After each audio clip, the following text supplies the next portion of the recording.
Haleluya, puji Tuhan. Selamat malam Bapak Ibu, saudara sekalian, keluarga besar GPDI El Shaddai. Malam hari ini sebelum kita mengakhiri semua aktivitas kita dan sebelum kita beristirahat, kita akan lebih dulu mendengarkan renungan yang singkat pada malam hari ini. Kita sampai dalam Injil Matius 1 sampai Injil Matius pasal yang keempat. Saya akan membaca dalam Injil Matius pasal yang kedua. Itu saya tidak akan membacakan semua, tetapi nanti satu persatu akan saya bacakan. Itu dari ayat 1 sampai ayat yang ke-12. Saya beri tema belajar dari orang Majus. Kesungguhan mereka mencari dan menyambut Yesus. Kesungguhan orang Majus mencari dan menyambut Yesus. Kalau kita berbicara tentang 3 orang Majus, kita sudah sering mendengar pada waktu kita masih sekolah minggu, pada waktu kita di gereja, seringkali di dekat-dekat di Natal seringkali kita mendengarkan tentang 3 orang Majus ini. Saudara-saudara sekalian, saya malam hari ini tidak akan membawakan tentang Natal, tetapi saya akan membawakan tentang kesungguhan daripada ketiga orang Majus mencari dan menyembah Yesus.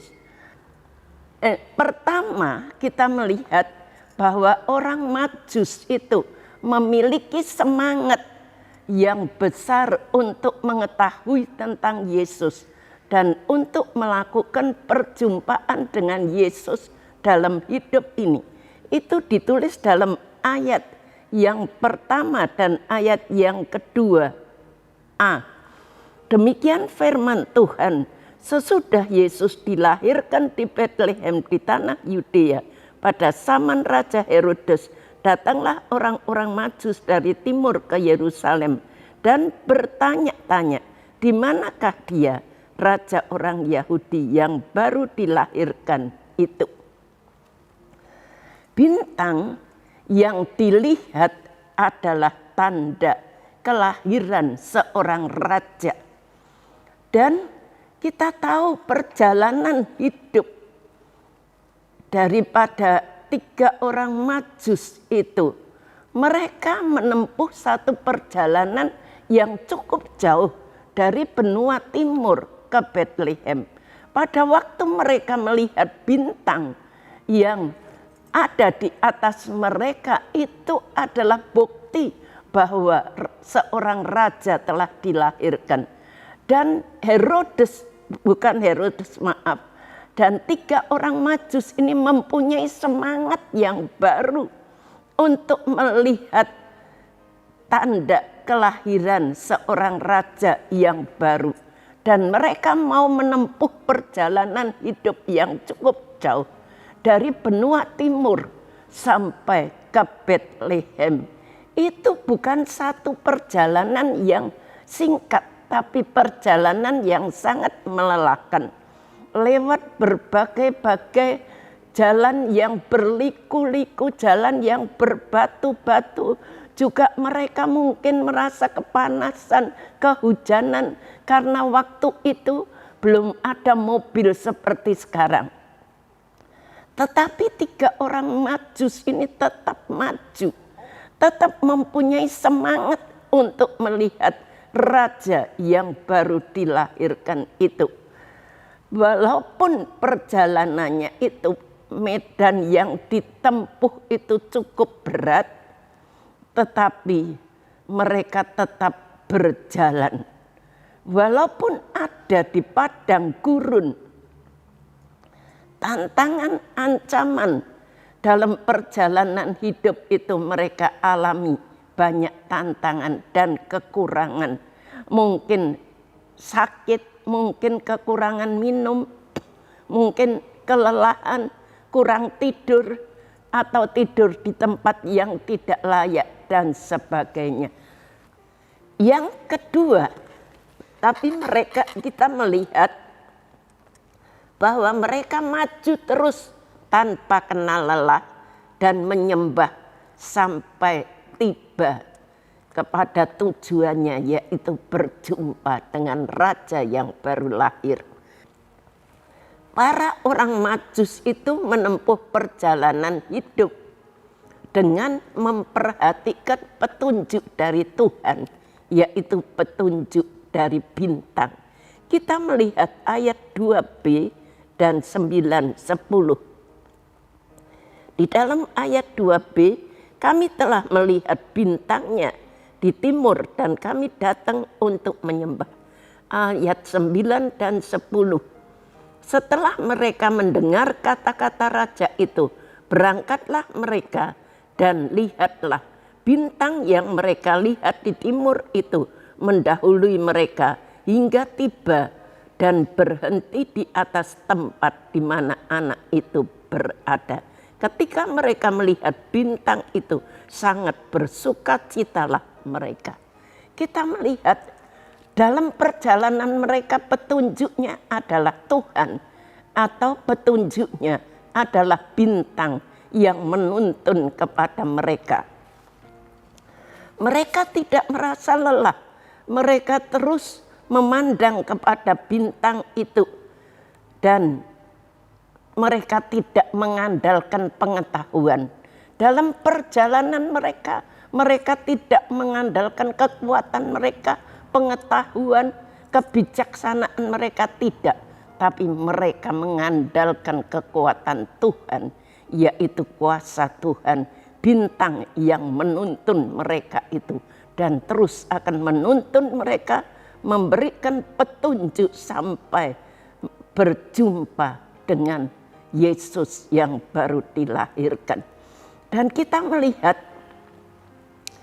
kita tahu bahwa melihat pada petunjuk yang akan memberikan pengharapan akan kepastian masa depan. Jadi bintang itu akan memberikan petunjuk untuk kepastian masa depan. Ketiga, para Majus itu punya tekad yang kuat untuk sujud dan menyembah Tuhan dalam hidupnya. Ayat 2c dan ayat 10a dikatakan, ayat 2c, kami telah melihat bintangnya di timur dan kami datang untuk menyembah dia. Dan ayat yang ke-10a dikatakan, ketika mereka melihat bintang itu sangat bersukacitalah mereka. Dan di sini kita melihat waktu orang Majus itu melihat bintang itu, perjumpaan mereka dengan Yesus dalam hidup itu tidaklah disia-siakan. Tidak disia-siakan oleh para orang Majus. Itulah tujuan pertama hidup yang sesungguhnya. Mereka bukan tipe seperti Raja Herodes mempunyai motivasi yang tidak benar. Raja Herodes itu dia seorang yang munafik, yang pura-pura menyembah. Seorang raja tentu menurut pikiran dari Herodes, menurut pikiran dari orang Majus ini, seorang raja itu pasti tinggalnya di istana dan pasti dia itu lahirnya di satu rumah sakit yang indah, tetapi kenyataannya berbeda. Dia ternyata lahir di seorang kandang domba, yaitu di Betlehem, kota yang kecil di antara kaum Yehuda. Itu ditulis dalam ayat 5. Saya tidak akan membacakan. Jadi mereka, Yesus itu lahir di Betlehem, satu tempat yang kecil, tidak di istana yang mewah, tapi di kandang di kandang yang begitu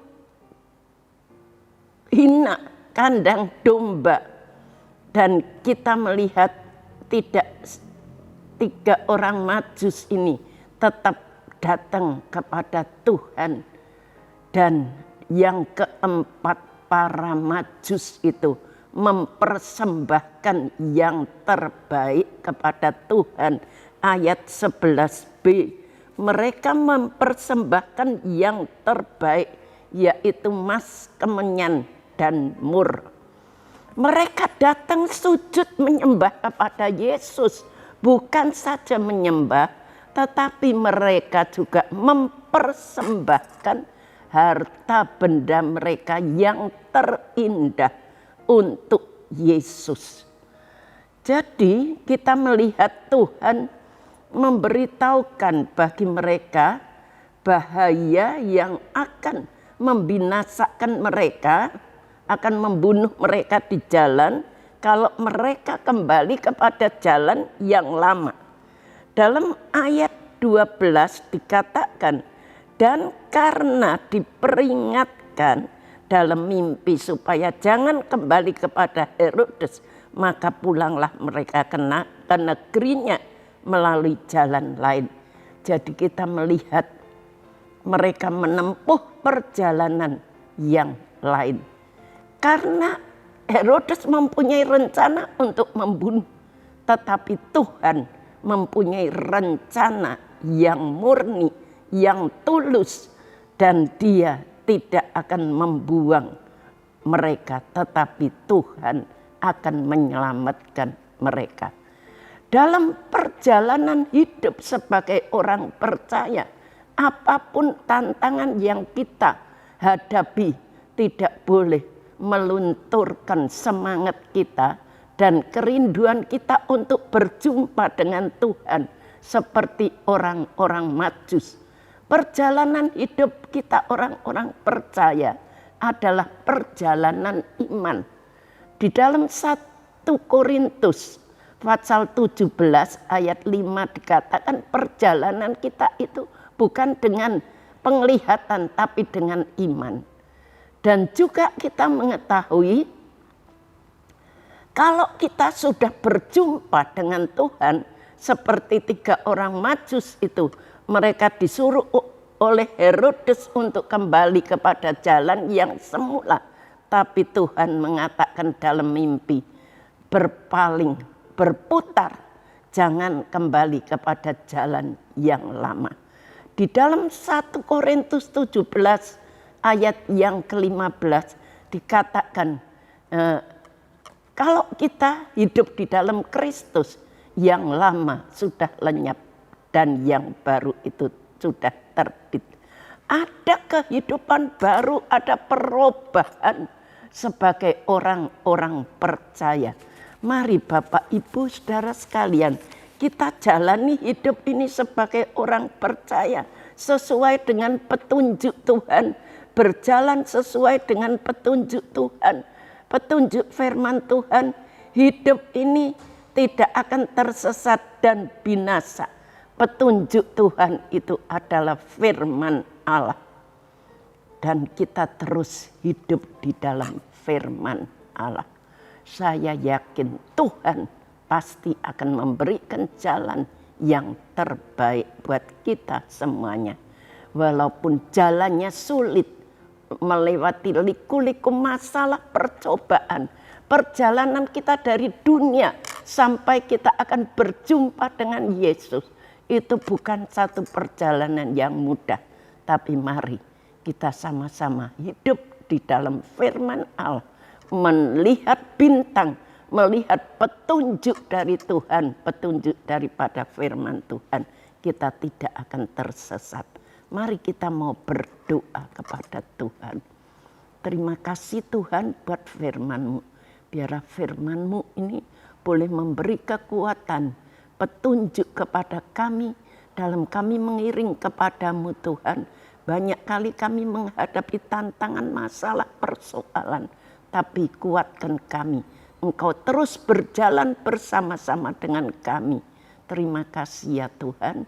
Kami bersyukur kami mau akhiri semua ini. Sebentar kalau kami mau beristirahat, Engkau bersama-sama dengan kami. Dan kembali besok pagi kami boleh bangun dengan tubuh yang sehat. Kembali kami boleh memuliakan nama-Mu.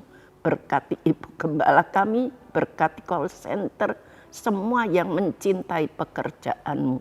Terima kasih di dalam nama Tuhan Yesus Kristus. Kami sudah berdoa. Amin.